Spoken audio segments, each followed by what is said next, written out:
As we said, we're going to be in Deuteronomy chapter 18, so we're picking back up with our Deuteronomy study after we had finished up with the Veiling Islam series that we just went through. So, brief reminder, Deuteronomy 18, probably right in the middle of Moses' third orientation to the children of Israel.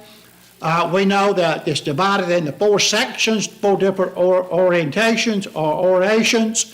And we're about in the middle of it, somewhere around, beginning around chapter 4 through chapter 26. It's the longest that we have. So this is one continuous oration that Moses is making. And so, of course, we're doing it maybe one chapter at a time each week. It seems like it's a lot longer. But this was one speech that Moses had made out of the four, if you divide it off into the different times that he spoke. So with that, and we talked about that off and on, so I won't belabor the point on that. So, Deuteronomy is Moses' final address on the plains of Moab, just before Joshua leads Israel over the Jordan. Chapter 18 sits in a larger section dealing with leadership, with judges, with kings, with priests, the Levites and prophets.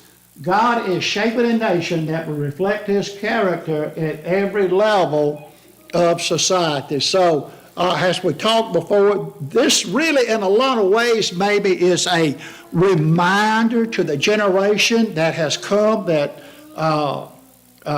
no doubt some of them were teenagers at the time when the original generation was there, their mothers and fathers, but this is a new generation. This is a generation, we know the old generation died out in the wilderness, okay? So in a lot of ways you can look at this as a reminder and instructing them of what God expects out of them when they go over and take the promised land. The discussion this morning. The Lord is the priest and Levi's inheritance.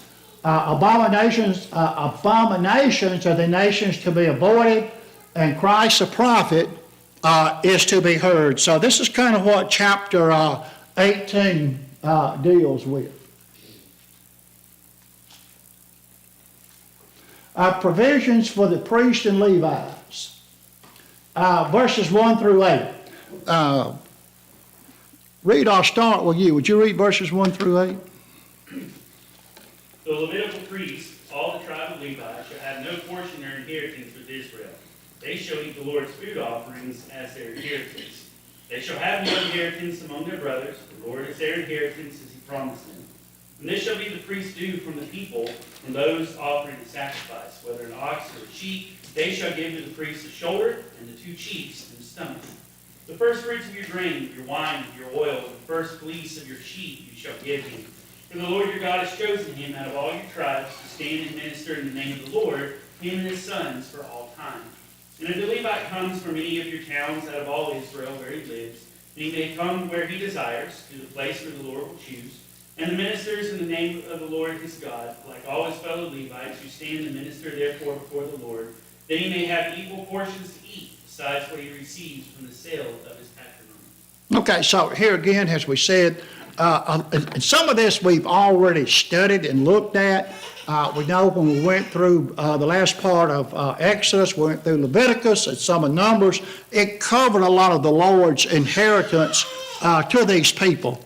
The Levites were not going to receive a part of the inheritance, so they had to have a way to make a living, they had to have a way to be maintained, and so we find this is the Lord's practice and purpose. So, and one of the things we notice too in this verse 3, this has been unfolding about the different feasts, and we went through what they could eat and could not eat, and all of that.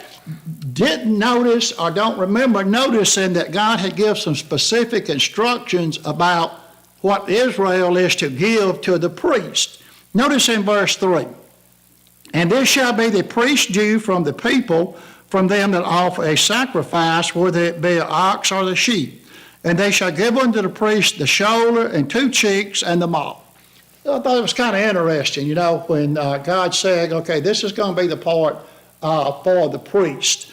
So a lot of times, when you're studying this, you kind of have to put it all together.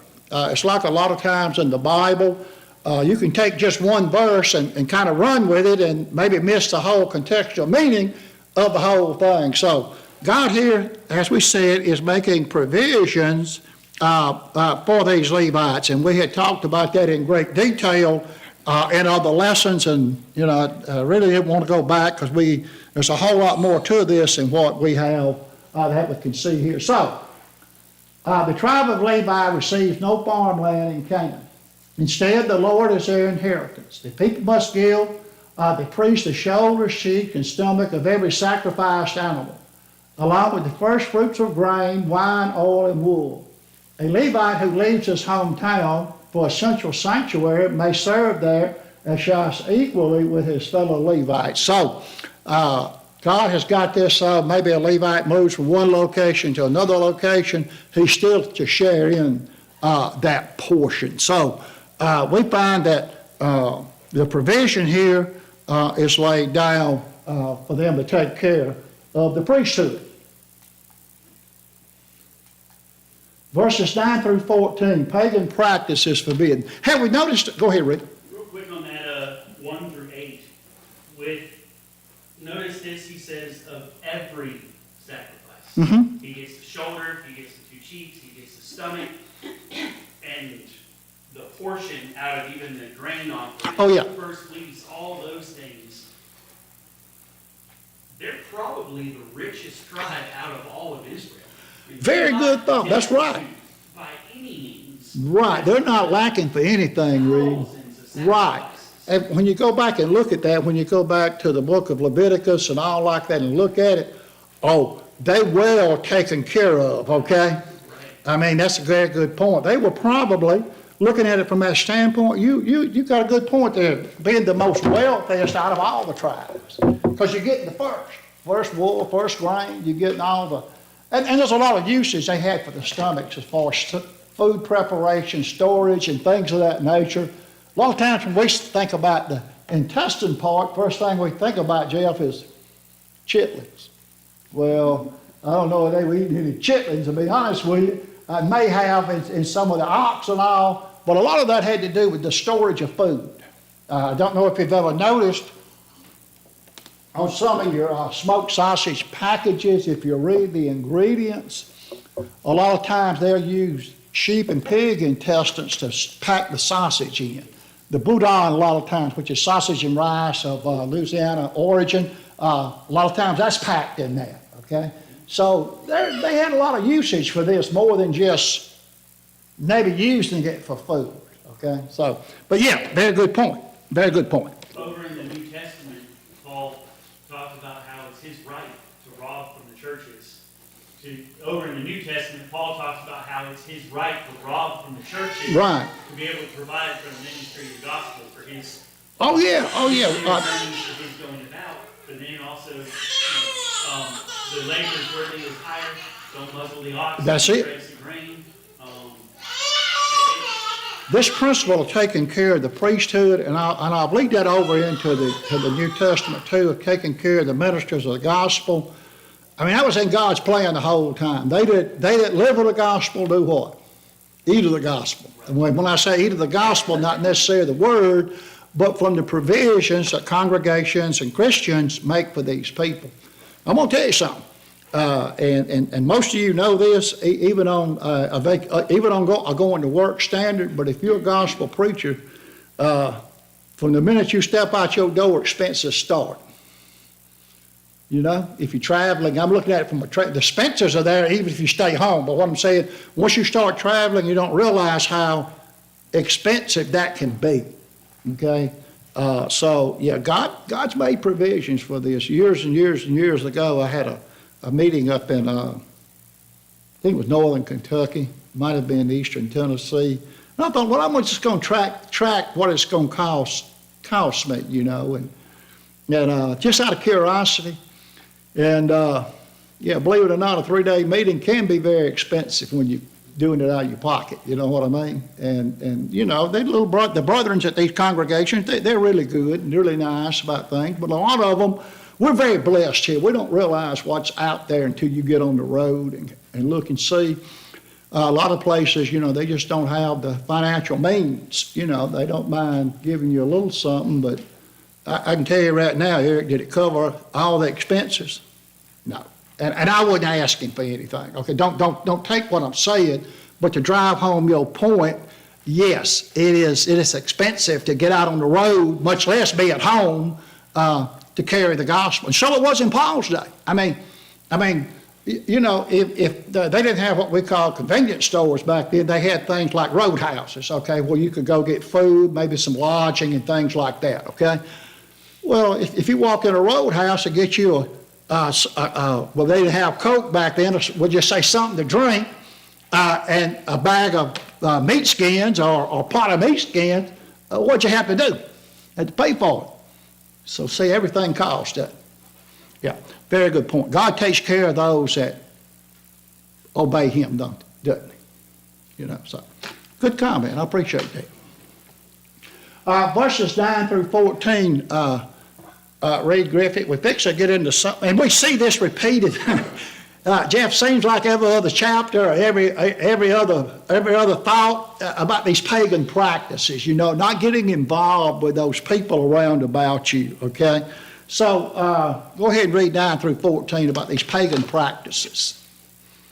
When you enter the land which the Lord your God gives you, you shall not learn to imitate the detestable things of those nations.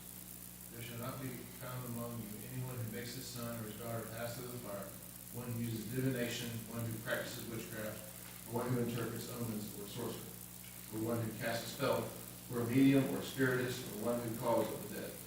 For whoever does these things is detestable to the Lord. Because of these detestable things, the Lord your God will drive them out before you. You shall be blameless before the Lord your God. For those nations which you shall dispossess, listen to those who practice witchcraft and to diviners. But as for you, the Lord your God has not allowed you to do so. Okay, so here again, he's steadily reminding them that when they go in to take these nations, these Canaanite nations, don't pick up the habits of those people, okay? And they had a lot of bad habits that could be drawn from. You know, he talks here about this fire god Molech and making your sons and daughters pass through the fire god Molech. And, you know, it's pretty much straightforward in history that this was a fire god where they sacrificed babies and children to this fire god. And they would put them up and burn them, okay? Very bad practice in it, terrible practice.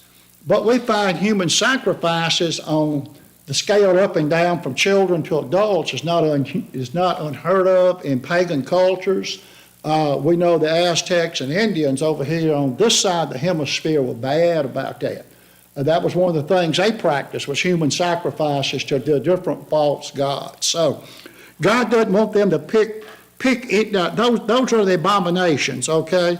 Observers of divination, observers of time. You know, this thing of divination, you're getting into witchcraft and things of that nature. And we know, as we talked about witchcraft and that before, one of the more common forms of witchcraft probably in the free world today, and it's up and down the scale, but along about 1950, this thing with the Wicca, and these people call themselves Wiccans, of getting in touch with nature, the spiritual observations of harmonizing with the moon and the stars and the sun and all that kind of stuff. It's out there. It's a lot more prevalent today than what we think it is, okay? A lot of times the tip-off of that would be just what I said just then, Eric. I'm getting in touch with Mother Nature. Uh-oh. Reed, you better look out. Or I'm getting in touch with the cosmos of the universe. When you go to hearing people making those kind of statements, you can pretty much stay into something that's not authorized by God, okay? Go ahead, Reed. You ever heard Christians say, I'm sending up good thoughts and vibes? Do what now? Ever heard Christians say, I'm sending good thoughts and vibes your way? Yeah. Instead of saying, I'm praying for you? Yeah. I know. Kind of and see, this is what Moses is talking about.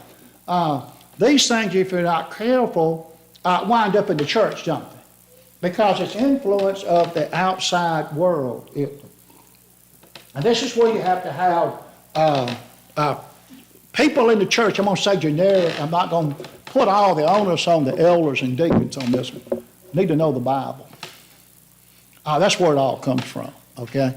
It's very sad how many people that I've encountered within the church, okay, and I'm using that generic term for the Church of Christ worldwide, that they don't know any more about the Bible than the denominational person, you know? And that's sad, isn't it, Jeff? With this here, we've got to remember the original intent of them going into the land of Canaan. They were supposed to destroy Exactly. Everything. Exactly. And that's really what he's reminding them of here. He's already told them that when you go in and take this land, I want it all destroyed. I want the idols, the groves, the people, the women, the children, I want it all gone. And what that's a picture of, as harsh as that may sound, and it is harsh, there's no way of getting around it, as harsh as that sounds, that is a shadow of what was to come. How much sin are we to leave over after we're baptized? Are we supposed to purge out, as Paul said to the church at Corinth, the old leaven, and become a new lump that he says?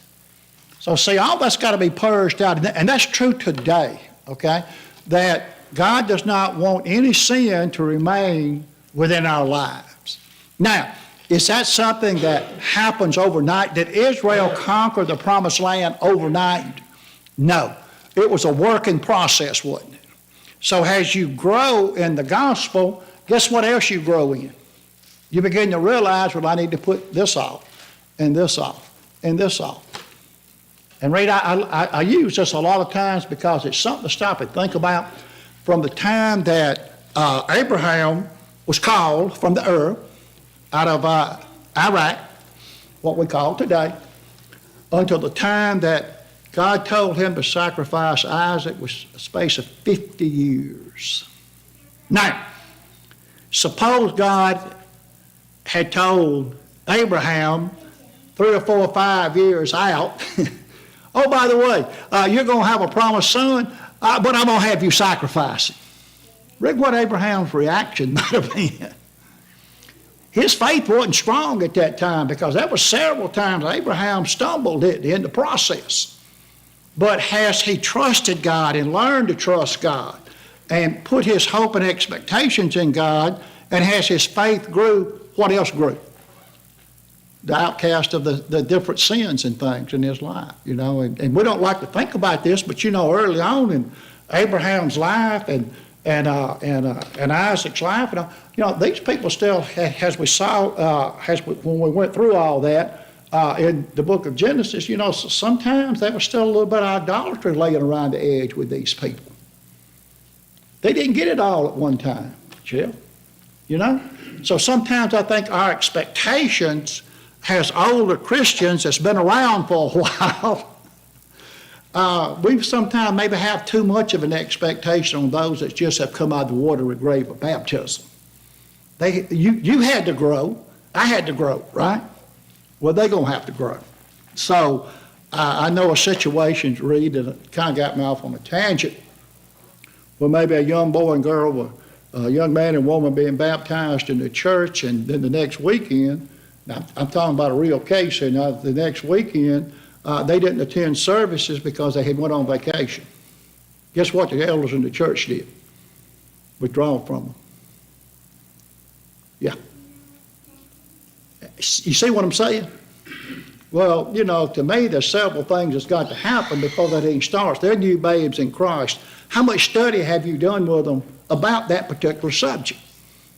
How much have you talked to them about that, you know? So you have to be real careful with these things. Just let me say it like this. What is the mission of the church? Let's just cut the chase. Let's just get down to it. What is the mission of the church? Save souls. Now, people have made a mess out of themselves, call themselves saving souls, okay? That's the mission of the church. Are there things within the church that we have to watch and monitor and guard? Sure there is. But we have to be careful at how we react and how we treat those things, okay? Now, you can disagree with me on that if you want, but maybe sometimes you have to think about what Paul said. He said that sometimes that you hate the clothes that's spotted with the sin, and you reach in to snatch them out of the fire. You know what that means? Sometimes you have to reach into the fire to get them. I can tell you, if you reach into the fire, you may have some scars left. So, a lot of the things that go on, I don't have an explanation for, but I know patience and love and kindness works a whole lot better than going at somebody fighting. Okay? And guess what happened to them, that man and woman, Reed? Yeah. So, Chip? You talk patience, love. But when someone's baptized and it's understanding, it becomes, like Reed says about modesty, it's a heart issue. That's it. If people commit to the heart of what they're doing, then anything else is gonna, Right. they're gonna know what to do. Right, if the heart's right. But how do we, let's just kind of expand on it a little bit. How do we temper the heart? We can temper the heart two ways. We can temper the heart from the world and worldly expectations and worldly thoughts, or we can temper the heart by what? The Word of God. So the heart's going to have to be tempered into these things, Go ahead, Rick. Jesus said. Eric, yeah. There you go. Jesus said in Matthew 28, to teach, baptize, teach, Yeah, continue teaching. right. Somebody that obeys the gospel has to continue to be taught. It's not a check mark. I bet I got you in the water, that check mark is all over with, see you Sunday, No, that's not the way it works. No, and you're right. And I think that's a part, a lot of times that we forget. That at one time we were babes in Christ. We didn't know. Did I know 50 years ago what I know today? Absolutely not. Would I know it if I hadn't studied Eric? Absolutely not. So it's a twofold responsibility here. Read. I'm going to try to just put one toe on the soapbox here. And all of this, even talking about these pagan practices and the idolatry and things that are there, the church is just riddled with idolatry. And these things that I'm about to say aren't bad in themselves, but we made them bad. Even our Bible classes sometimes, our Bible camps, sports, our family events, things, where's our focus? Right, that's where it, Going back to tempering our heart and teaching our Right. heart, what are we teaching our heart with? Right. What we win people with is what we win people to. right, If we won them to all these external activities and all these entertainment things, and we're building them up and making them feel great and all that, there's no substance there. That's It's it. all just sweetened milk right, and not good, solid food. God says, my people are destroyed for lack of knowledge. While they're making the sacrifices to God, while they're calling themselves God's people, while they're living a life of these certain check marks, God says, my people are destroyed for lack of knowledge. That's it. Yeah, and it all gets back down to what? What is the mission of the church? Entertainment or to save souls? Okay? One preacher used to say, you save them at any cost. Now, that doesn't mean you give up on your principles and practices, but whatever it takes, you got to get to them. You think about the people there in 1 Corinthians chapter 6. I think about that a lot when we get on a subject like this. Look at who the church at Corinth was made up of. People that a lot of people won't even associate with. They look at them, oh, we'll walk around them. But see, sometimes you have to put that chip off your shoulder. And I'll just say it like that, kind of coarse maybe. But you got to lay things aside. The idea is to save souls. So, who did Jesus go to and have the most success? The well-dressed, the polished, and the professional, or the beggarly elements and rudiments of the world? Because it gives them hope, right? Yeah, so anyway, that's very good, very good. So anyway, what he's doing here, he's talking about putting off these pagan practices, the observance of the times, enchantments, sorcery, soothsaying, pick something, okay, of the occult in nature. So he said all these things are an abomination unto the Lord. We've heard that statement over and over and over again. So the Lord is not pleased with them, and he wants to drive them out from before thee, because he wants the children of Israel to be what? Perfect before God. Okay? And so this is what God's expectations are when they go in. Don't pick up those habits that those people have. Israel must not copy the nations they are about to displace. Now, Reed, you kind of got me off on this tangent, so I'm going to go ahead and say it, okay? Notice what it says there. Israel must not copy the nations that are about to be displaced. What has happened with the church a lot of times, the denominations have come up with a new program. I use praise teams for an example. That's a denominational concept of entertainment, okay? That's where it came from, okay? I don't remember whether it was charismatic in origin or Baptist in origin, but that's where it came from. Well, what do you find in the church today? Copying the world around about them. Now we got praise teams, okay? And I know I'm on this end of the spectrum, but I could start right down here on the bottom end of the spectrum where this gradually came in, okay? So what does that principle still apply to us today? We're Israel.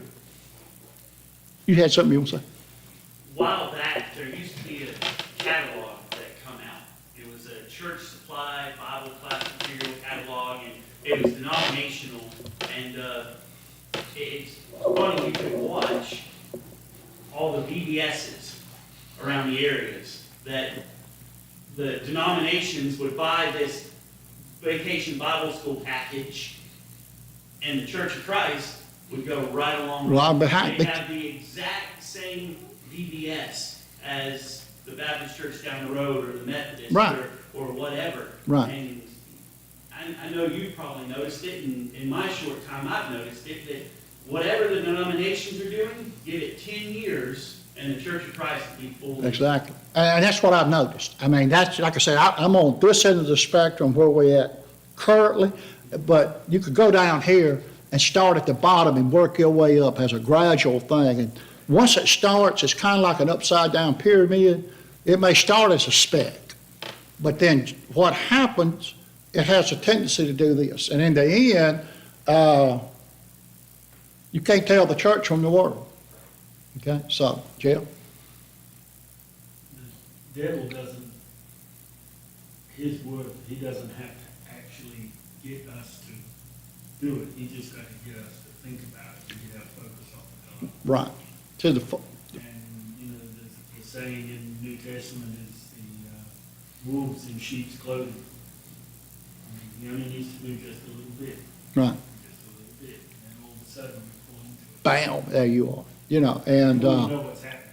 yeah, don't even know what's happening. It's a gradual process, and so this is what he's warning them about, child sacrifices, divination, sorcery, spell casting, spiritualism, consulting the dead are all called detestable. The nations listen to these occult arts, but Israel's commanded to be blameless before God. So there it is right there. He wants his people, and even today, to be blameless before God. So how are we going to expect to get into heaven if we're engaged in those things? Now that is, here again, this is on the top end of the spectrum. You could start at the bottom end of the spectrum if you want. When the big discussion was, and I'll just say it, you can disagree where you want, taking money out of the church treasury to fund human institutions. Now, I want you to think about that for just a minute. Most of those things, if you'll look at the charter, says they're affiliated with the church.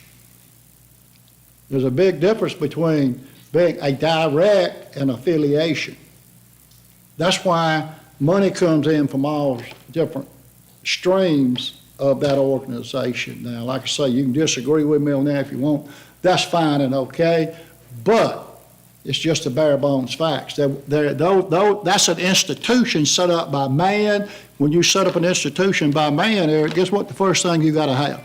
Oversight. What's that called? Board of Directors. Sorry.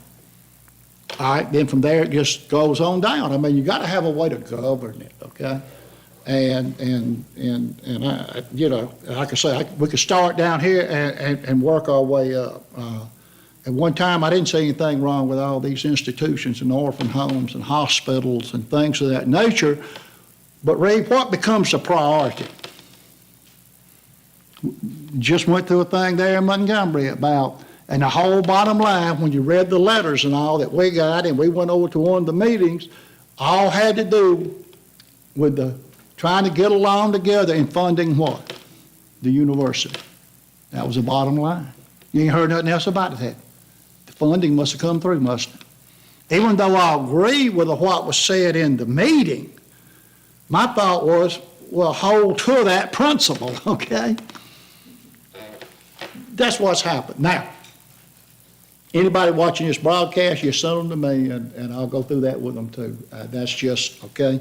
So, anyway, like I say, I could start at the bottom end of the spectrum, and we could work our way up. Anything wrong with getting an education? No. Anything wrong with me going to a university to get an education? No. I have to be careful, you know, I mean, but what I'm saying, there's nothing wrong with me getting an education, right? The question becomes, who's going to fund that? Okay? That's up to me, okay? Now, I do know at times young men come along and they want to go to a university and be trained and educated to be a preacher and things like that. You have to be real careful about even what's called preaching schools, okay? There may be some good ones out there. I haven't had any dealings with any of it in years, okay, because I kind of went that away from it. May some good ones out there, Eric, where there's elders and deacons somewhere in a congregation that's setting aside 2 or 3 days a week and they're teaching young men how to be gospel preachers, okay? Maybe, okay? So I can't throw a total blanket over it, Reed, like that, but on some of this, I believe we can. I believe I can throw a total blanket over it. You follow what I'm saying? Nothing wrong if we, as a congregation, had several young men here wanting to preach, and me or Rita, Eric, maybe one night on Tuesday night we meet down here and we teach them, and on Thursday night we meet down here and teach them, and on whatever. Nothing wrong with that. Okay. Now let's say a congregation had a young man that wanted to preach. But they didn't have the situation like we have to teach them. And they're going to send the young man and they're going to pay for his expenses to stay at a motel to come here and be taught. Anything wrong with that? No. See the whole point. We're not setting up a human structure to be a part of the church to outreach the gospel. So there's a lot to think about in these things. How'd we get off on that? You done that. I did. See, Reed Griffin, somebody got to take the fall, right? Okay? All right. Anyway, but it's a good discussion. We don't need to think about those things. Now, go I've ahead. said this before, and very carefully, but he talks about sacrificing children, Ooh. Molech, and very carefully, because the firestorm you can create by it, but we're sacrificing our children in the church on the fires of Molech to a lot of these programs and schools and all these things. Now, there you go, going to get me started on that. But you're right. The sacrificing of Molech is alive and well, whether people like to believe it or not. Oh, it's not done by physical fire or by a physical sacrifice. It's done in other manners today, like you said. And anyway, we could get a list of those things going too, but, you know, that's Molech there is substantive for the nations around them right. and their practices. They're not supposed to copy the nations around them. And Molech's alive and well today. He Yeah. may not have the Ashtaroth and the groves and all that, but It's there. alive and well in our Oh, houses. yeah. You know, and that gets back into the home, and that's another That's where all this stems from, so I know where you're going with this, okay? Deuteronomy 6. Huh? Deuteronomy. That's where I know, that's where you're going with it. I know exactly where you're going with it. But anyway, so, God did not want this, the nations to listen to these occultic arts, but Israel's commanded to be blameless before the Lord. Verses 15 through 22. Jeff, I think I'm to you. The Lord your God will raise up for you a prophet like me from among you and from your brothers. It is to him you shall listen, just as you desired of the Lord your God a hero for it on the day of the assembly, when you said, let me not hear again the voice of the Lord my God, for see this great fire anymore, lest I die. And the Lord said to me, they are right in what they have spoken. I will raise up for them a prophet like you among their brothers, and I will put my words in his mouth, and he shall speak them all that I commanded him. And whoever will not listen to my words that he shall speak in my name, I myself require it of them, of him. But the prophet who presumes to speak the word in my name that I have not commanded him to speak, or who speaks in the name of other gods, the same prophet shall die. And if you say in your heart, how may we know the word of the Lord has not spoken? Then the prophet speaks in his name of the Lord, in the name of the Lord. And if the word does not come to pass or come true, that is a word that the Lord has not spoken. And the prophet has spoken it presumptuously. You need not to be afraid of him. Okay, so here we are. Very important part of Bible study maybe is remembering this verse, this chapter right here. Deuteronomy chapter 18. What did Moses tell them that was going to happen in the future? There was going to come a prophet like unto him. Okay? There was going to come a prophet that would be like unto me, and it's going to come from the midst of who? The children of Israel. Of course, we know now where we're at in this point in time, all this was going to come through the tribe of Judah. Okay? So, but who is this telling us that's going, who is this future prophet, is what I'm trying to say. It's Jesus, isn't it? The future prophet that's going to come from among you, hear ye him. He said, I will raise them up a prophet from among thy brethren, like unto thee, and I will put words in his mouth, and he shall speak unto them all that I shall command him. Okay? And notice what he says here. He gives a stern warning. That prophet that is going to be raised up like unto Moses from amongst the children of Judah, if you don't hear that prophet, notice what he says here. And it shall come to pass that whosoever will not hearken unto my words, which he shall speak in my name, I will require it of him. In other words, one of the things you think about with that passage of verse, the words that we speak, we may get to hear them again at the judgment night. Okay? So, anyway, this is talking about Christ in the end, okay? And there's a lot of different steps and phases, and there's a lot of history because we're talking about a prophecy that's made then, and it's going to be around 1,450 years before it comes about. So there's a lot of different phases and steps that's going to be played in order to get to that prophet, okay?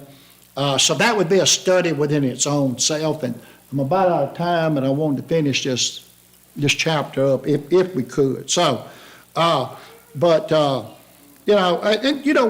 the things that you notice here is about a prophet and them speaking. Now, there's been a lot of prophets go and come, hasn't there? Even today, there's people out there prophesizing.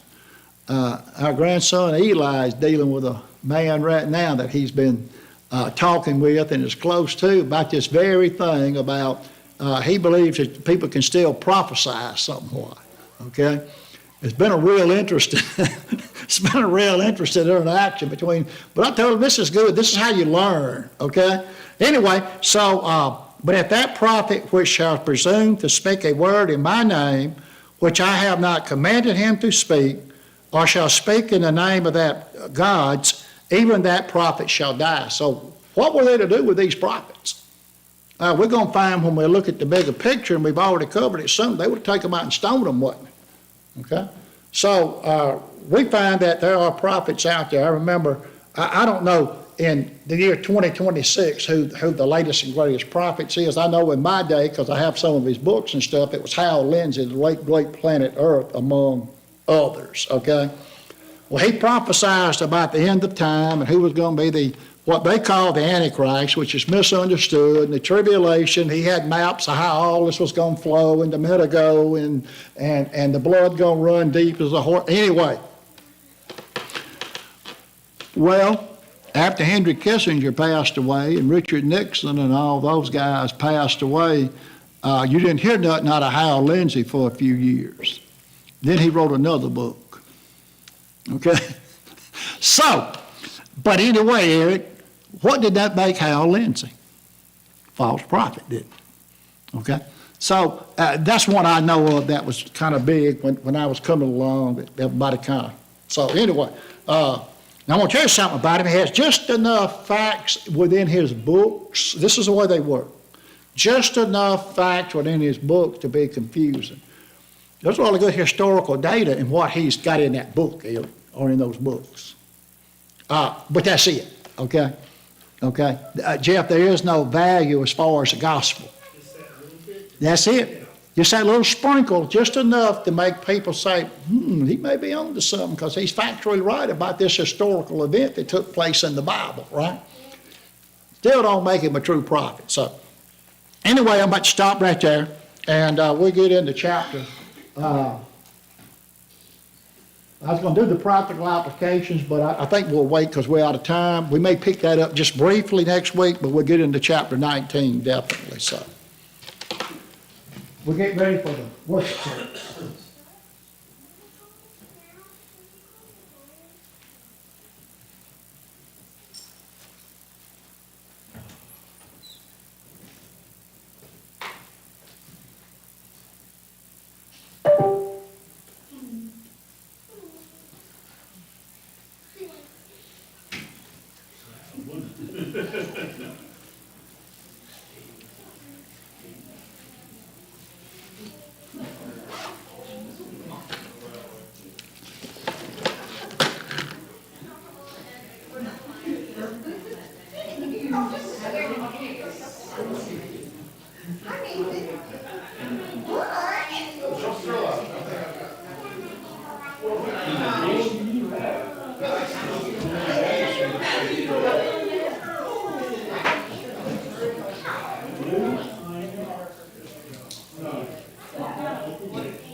Look out.